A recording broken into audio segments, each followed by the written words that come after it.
Bonjour, moi c'est Greg, donc je suis plongeur hydrobiologiste.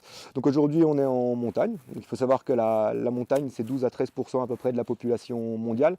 Mais par contre ça représente 60 à 80% de l'eau douce potable disponible. Donc c'est pour ça qu'aujourd'hui, plutôt que d'axer sur l'aspect quantité et ressources en eau, j'ai décidé de parler de choses qui sont un peu plus subtiles, mais qui touchent aussi la qualité de l'eau, notamment les micropolluants qu'on utilise beaucoup dans nos cuisines maintenant avec les détergents et autres, dans nos jardins avec les herbicides, pesticides et différentes substances qu'on peut utiliser. Donc il faut savoir que ces substances, c'est des substances qui sont complexes. Donc qui dit complexe vont aussi dire difficile à dégrader. Ce qui va poser un problème pour les stations d'épuration, qui ne vont pas arriver à venir à bout de ces molécules-là et qu'on va retrouver dans les milieux naturels, elles vont simplement transiter.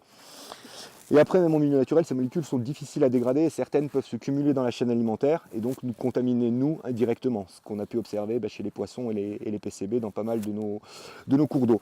Donc c'est pour ça que face à ces problématiques-là, j'ai décidé de remplacer les produits que j'avais à la maison qui contiennent pas mal de ces substances par des produits naturels qui en contiennent beaucoup moins. Et on voit que ces produits, il y en a, du coup on utilise beaucoup moins de produits. C'est des produits qui sont moins chers et tout aussi efficaces. Comme par exemple pour le désherbant, la récupération de l'eau de cuisson des pommes de terre marche très bien.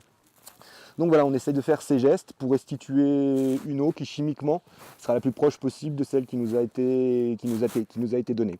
Et n'oubliez pas, il n'y a pas de petits gestes si on est 7 milliards à les faire. Et toi, tu fais quoi?